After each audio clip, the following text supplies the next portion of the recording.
again for joining our Unpacking the NAR Settlement, what it means for the REeBroker Group meeting today. We're going to try to get to some of your questions, well, all of your questions, and hopefully we can answer them.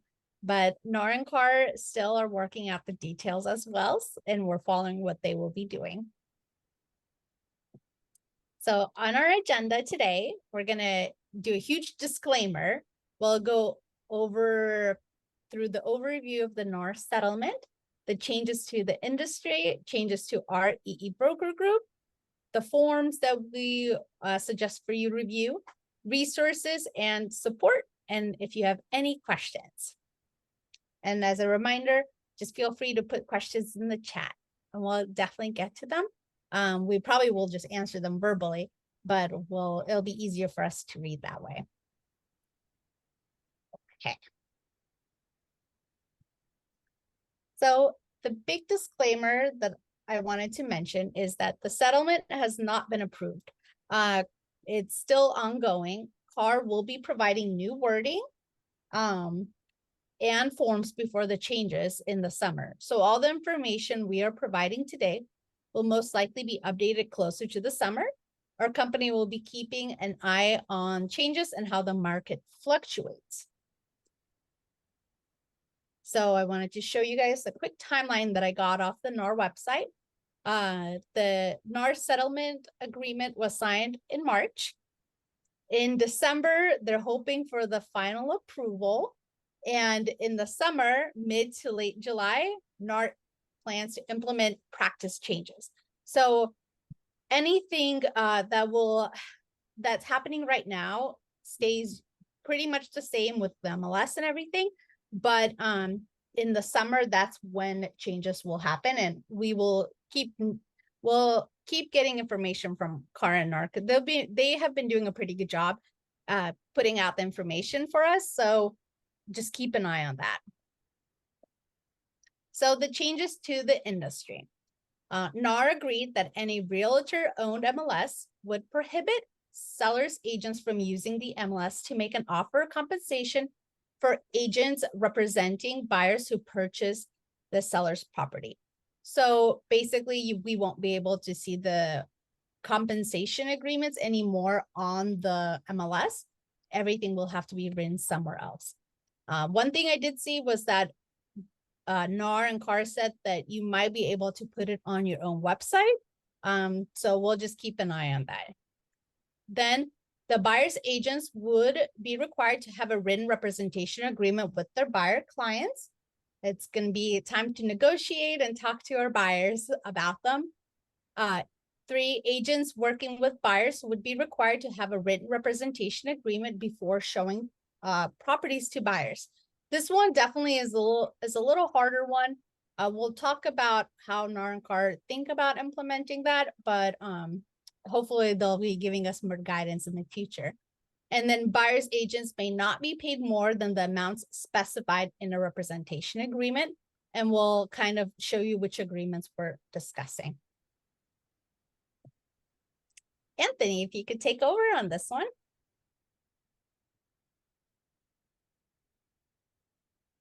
Let me find a mute button. Can you hear me? Okay. Good morning, team. I'm Anthony Rajas, and I'm your broker and the CEO of the company. It's very nice to see larger than usual turnaround in the webinar. I hope you can make it in the future webinars as well. And as Ivan mentioned, before doing any changes in our commission in our company, we will wait until the settlement is fully finalized, and we will monitor a number of different types of transactions to understand whether changes are needed. And if we're going to do any changes, it will be only to decrease burden for our agents.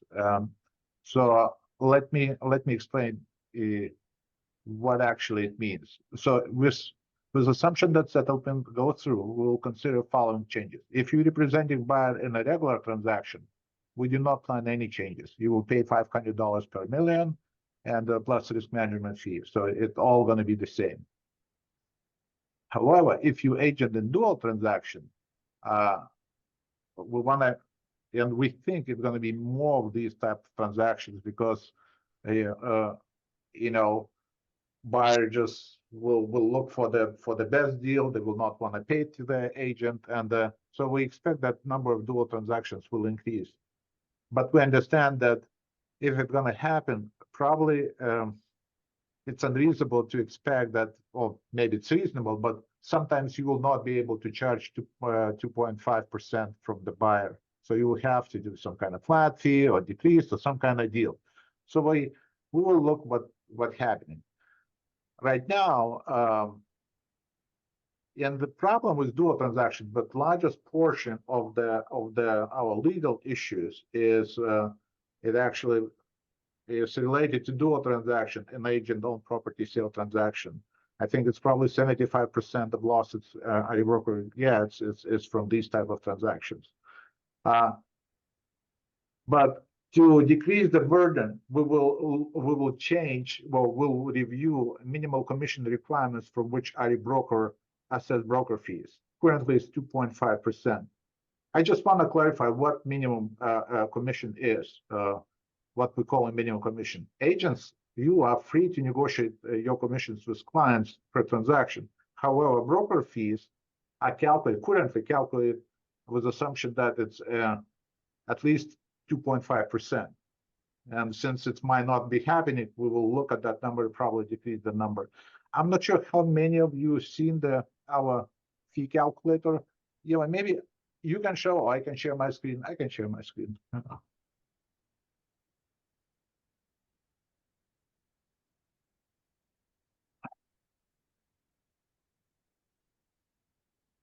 Let me. Can you see my screen? Yes. Yeah. So from your homepage, you can see this link, and hopefully majority of you seen that link.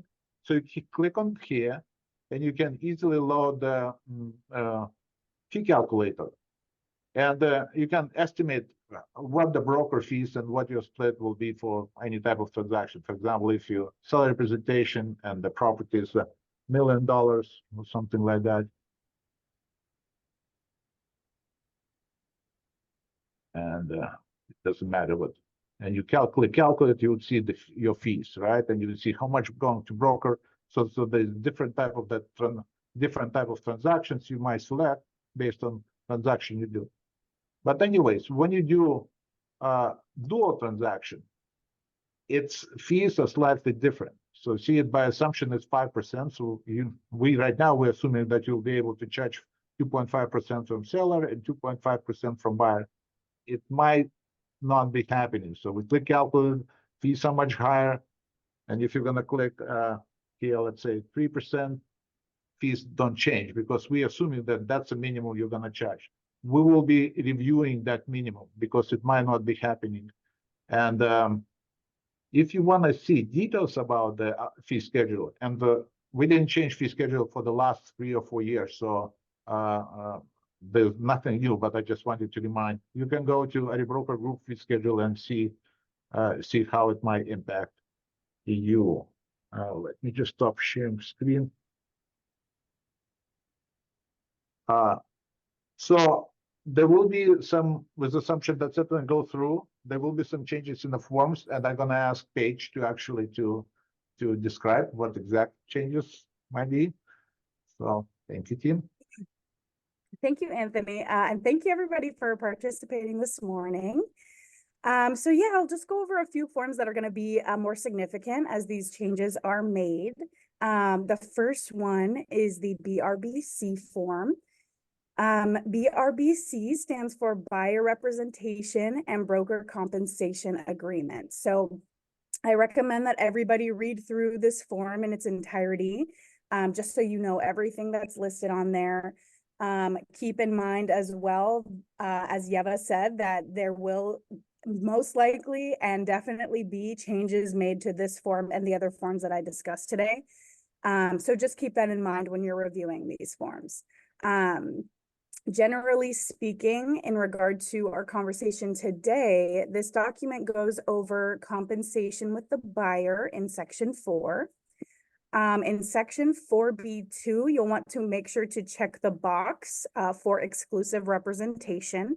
And then lastly, I would draw your attention to section 4D, which the buyer gives the buyer's agent permission to negotiate commissions with the seller.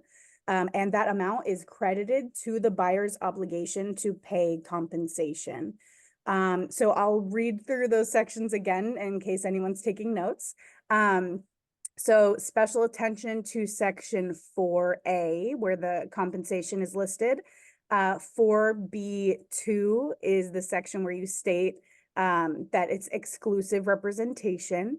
And section 4D is stating that the buyer gives the buyer's agent permission to negotiate with the seller. So again, read through this whole form, and don't forget that there will be changes to this form in July. Next slide, please. We also recommend reviewing section 3G3. There's a screenshot here on the RPA. This section corresponds with a CAR form SPBB.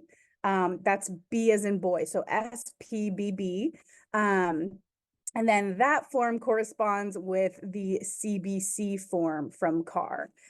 So again, I recommend that you guys read and review all of those forms just so that you're aware. But I believe that these forms specifically will be extremely updated in July. So make sure that you're looking out for those changes as well. But highly recommend that you review those. Thank you so much. Thank you, Paige and Anthony. And remember, you can just chat your questions in our chat, and please stay muted. I'll just help out.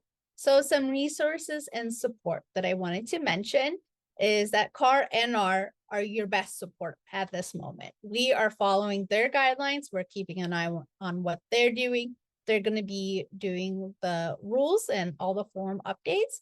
I will show examples of the websites, but I'll quickly go over them over here.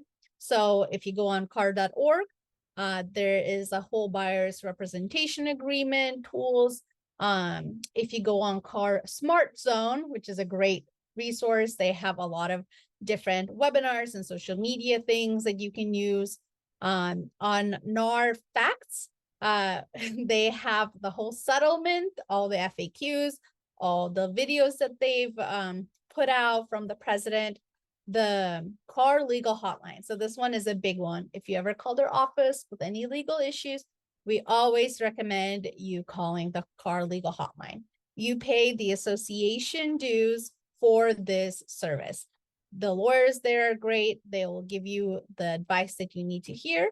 And we can't give you legal advice in those instances. They can. And Mercedes, yes, you'll be able to get a copy of the slides if you'll want. I'll remember and I'll send you them.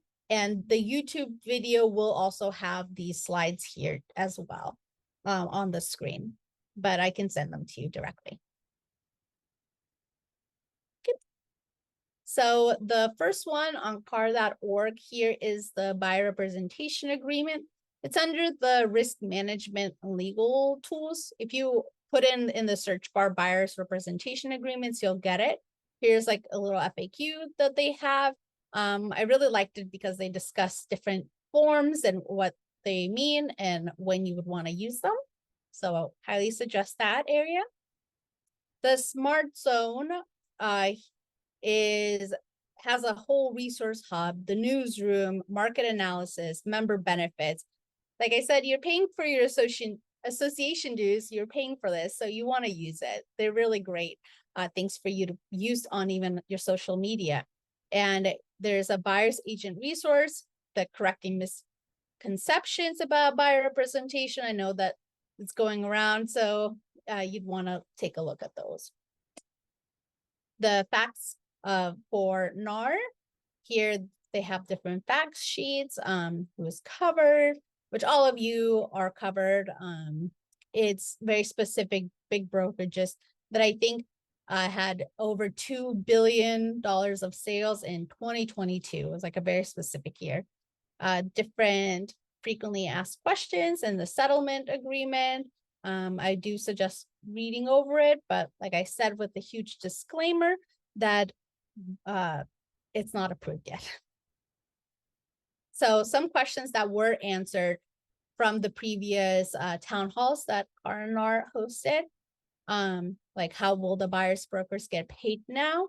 As Anthony mentioned, you might have to do a fixed fee per open house, for example, or different things. And then what steps will buyers agents need to take to ensure that they're being paid for their services? The agreements are the most important. The BRBC is the one that Paige has mentioned. We are requiring it now moving forward. So please take a look at that and use it. And then one thing that I did really want to go over, I'm very curious about how they're going to do this, where an agent showing property or giving a tour to a buyer must have a written representation agreement. So I'm not sure if you will have to have like templates of the agreements with you. So hopefully NAR will give us more answers on this, and also maybe different forms for this specifically. And then any questions? Perfect. Okay. So I'll stop sharing now. And then let's see. Some questions are coming in. Thank you.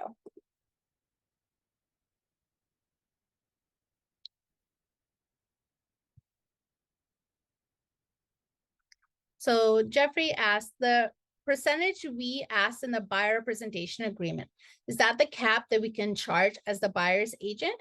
To answer that one, yes, it is. So that's what we will see how CAR will edit the wording. Maybe they'll edit it so it's not as strict, but that is the cap. Then And I just want to add a little bit to this question. It's an excellent question. And actually, you will not be even be able to charge more for any reason. Let's say a seller's broker, listing broker provides some kind of concession. Let's say they giving 2.5%. But you have previously signed agreement with the buyer that you will be paid only 2%. You will be able, you will have to charge only 2%, and the rest of the 0.5% remains with the broker or with the seller. Thank you, Anthony. And then will the seller request to see the agreement and the commissions rate we as the buyer's agent requested? Actually, I believe there is a form that is included on the RPA that they will be able to see the agreement. The wording might change on the forms, but at the moment, the way they have written it, I believe that they do have to sign off on it. So another question is, if we already have a buyer in contract on a property, do we still need a BRBC in place? So Haley, if you already created the transaction on our system, and then that's fine. This is just moving forward from future transactions. And of course, you can email the office to see if you can get like a waiver on it. We just want agents to get into the habit of using these forms because they will be required. And it's a protection for you. So from Carol, has the REeBroker Group checklist been updated in the past 2 weeks? I believe we did add the BRBC agreement. I'll have to double check. But usually we try not to update it unless it's necessary. And that might have been one of the updates. If I have a listing, how do I fill out the commission percentage now? For the listing, it's you fill it out however you and your okay, I see what you're saying. The MLS currently has not done their changes yet. So you can put the commission percentage in the MLS the way you would in the past. That hasn't been active yet. It will happen, I think, in the summer, and they'll make it very clear. Some associations might do it earlier, but I haven't heard of any of them that they already did it. And then Kathy Scranton wrote, could we put a range like 2 to 3%? I think, Anthony, I read that you can't put a range. Do you know? You can or you can.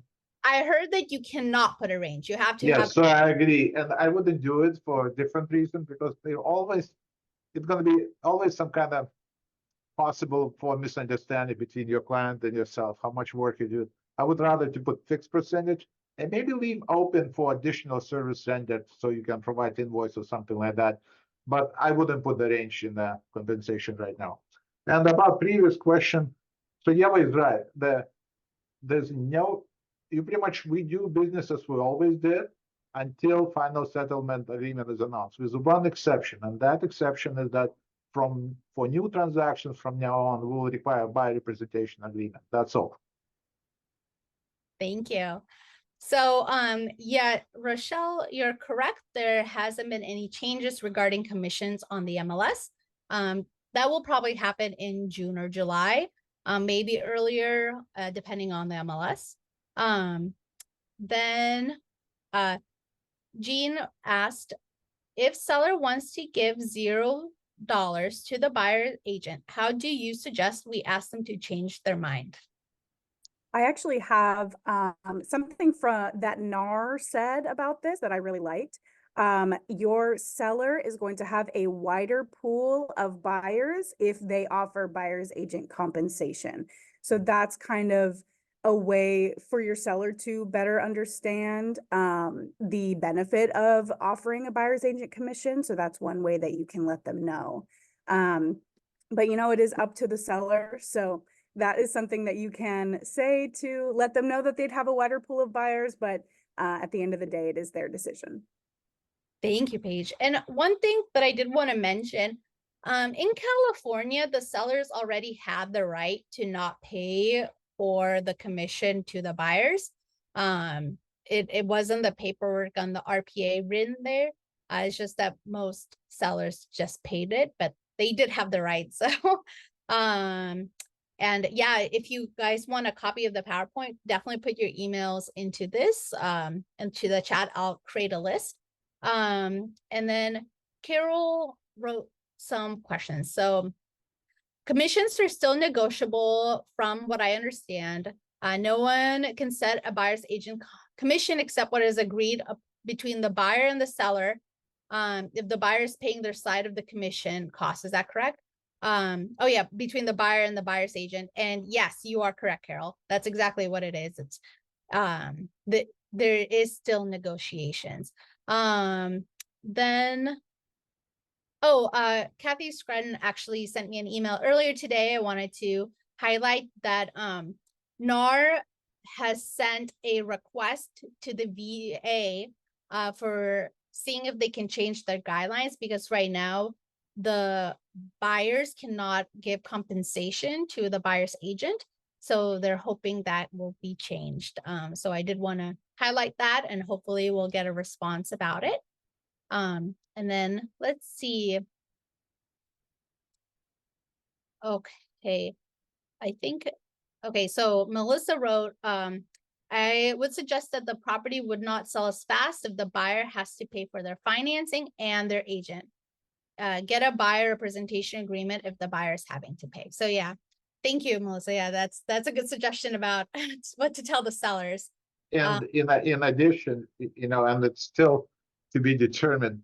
Right now, lenders have some limits, how much buyer can spend on things like that. So hopefully, and it doesn't account for buyer agent compensation. Hopefully, it will change. So you might even say to your listing agent, "Listen, buyer might not have enough money to purchase your property because they will not have funds to pay to their agent." But we'll see exact what's going to happen when at summer. Yeah. And then so Jeffrey has a question. So as the buyers, they will likely go with the property that either the seller will offer concessions or offer to pay for buyer's commission so that they don't have to pay the buyer's agent. if we as the buyer's agent comply and only show the homes that the sellers offer concession, is that considered a form of discrimination? Yes, I think NAR and Cara mentioned it is. And it's going to be a little bit, yeah, it's a little bit difficult because I completely understand the buyers. So I would but- also like to just jump in and say this is why the buyer's representation agreement is so important, because you're already agreeing with the buyer that there's a certain amount. So when you're looking for homes for your buyer, you don't need to necessarily look only for sellers who are offering compensation because you've already made that agreement, that minimum agreement with the buyers. So again, hopefully those forms change in a way that protects you and your buyers a lot better. But that's kind of as is, that's how it stands. Thank you, Paige. That's a very good point. And yes, it does. Nilsa, the change does take place in July. And we'll see how that goes. They might even have to do it a little later, but currently, according to their timeline, it does take place in July, mid or late July. Then let's see. So Carol asked, if the buyer is participating in a Cal FHA program for closing costs, the agent can ask buyer to pay his or her side of the commission from Cal FHA program. Carol, is that the, I wonder if that's like the current rule. I don't know about the FHA program, but I know that NAR is trying to get those things to happen. And then, so from Kathy is, will current and new listings up to July continue to be allowed to offer buyer's agent compensation? And will that be stripped out in July for previous listed properties? I'm not exactly sure what they'll do for the previous listed properties. That I don't know. I think it'll be probably according to what NAR decides. So Yeah, but I heard in one presentations, they said that MLS considered just removing that field, so it might not be visible. okay. So from my understanding, the agreement that you have with the seller to pay the buyer's agent commission, that agreement would still stand even if the MLS removed it off of something visible for the buyer's agent. So even if it's removed from the MLS, there's already an agreement in writing that the seller will compensate the buyer's agent. So Kathy, we mentioned a little bit earlier that we will be taking a look at the 5 minimum % of the dual agency. And like Anthony mentioned, we use that to calculate our fees. So it's not the minimum commission that you can do. You can always negotiate differently, but it's just what we use to calculate our fees. But we will be taking a look at that. And then for Vera, if it's not in the MLS, how will we know if sellers are offering compensation? People have mentioned that maybe they'll have it on the agent's website, but it might be just in the contracts. Yeah, it won't be, it just won't be visible. Yeah, Melissa, I definitely, I agree with you. And then Giddy wrote, buyers don't like to sign presentation agreements. What is the other option? Yeah, I think they'll have to if they want to be represented. But well, I think NAR and CAR will probably provide wording for us to talk to the buyers about it and explain why buyers agents are so important. So Nilsa, if I have a listing now and seller agrees to 2.5% on the seller side, how do we word that the buyer needs to be paid from the buyer on the listing agreement?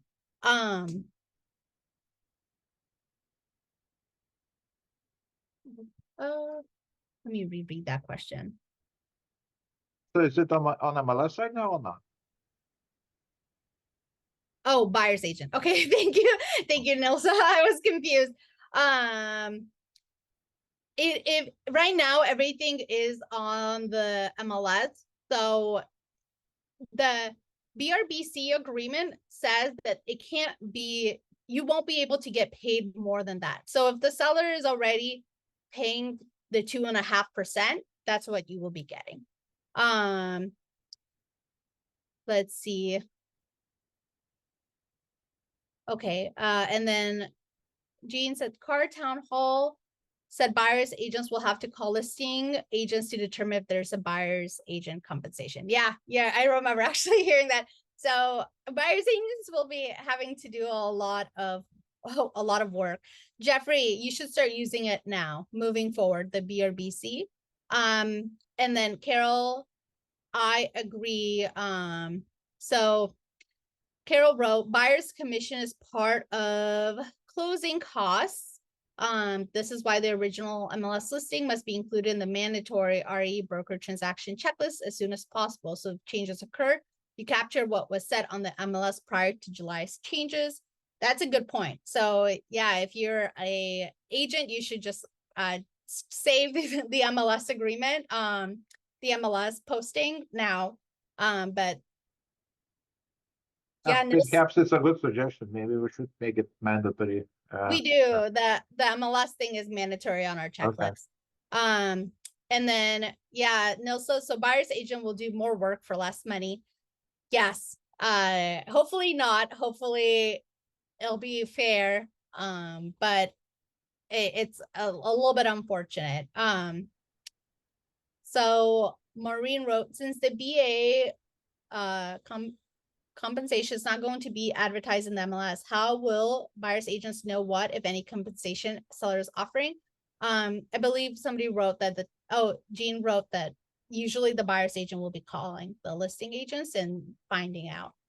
Do you know, this is a good question. I'm not sure if we will know that, but do you know if the buyer's fee is tax deductible for buyer if the buyer pays?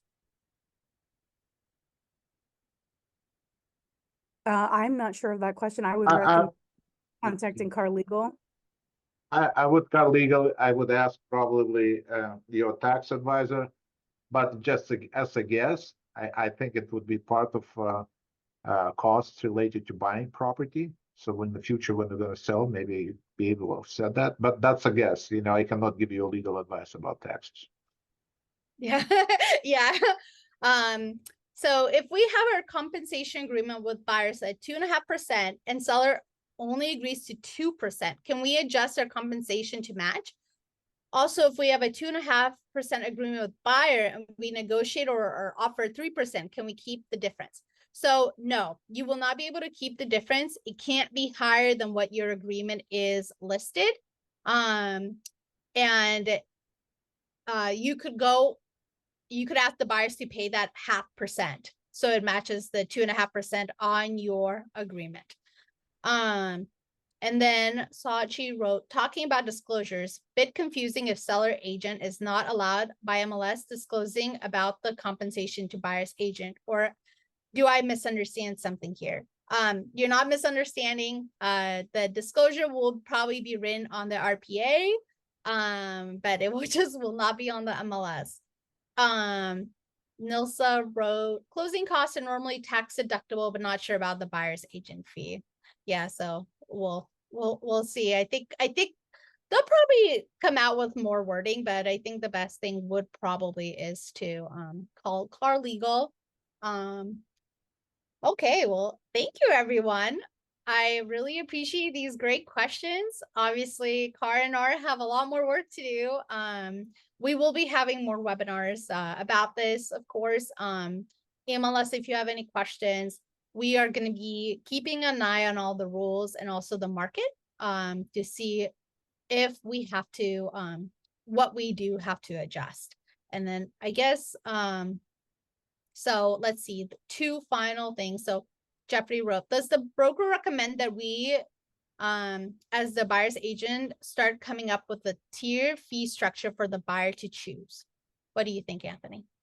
I would recommend start thinking about it. You know, start thinking about what services you will provide. Right now, I wouldn't recommend to do any changes until settlement is finalized because it's not in your interest.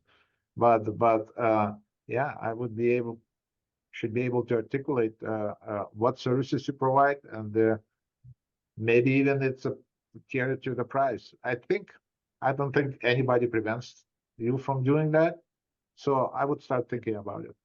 Yeah, and then just so you know, when you do the representation agreements, we always tell our at least listing agents there's like a market, you can put a marketing fee or things like that. So make sure you read the contracts carefully, because sometimes even if the sale doesn't go through, you might be owed some money from the sellers anyway, so that might be nice.